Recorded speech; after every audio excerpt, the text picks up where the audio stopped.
நம சிவாய வாழ்க, நாதன் தாழ் வாழ்க.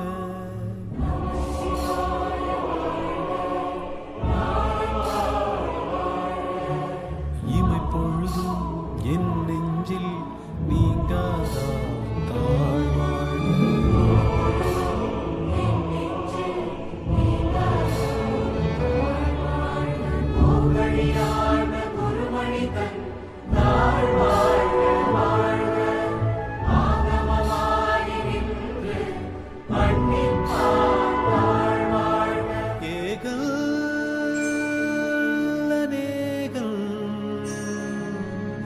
ஏகல் அநேகல் இறைவன் நடிவாழ்.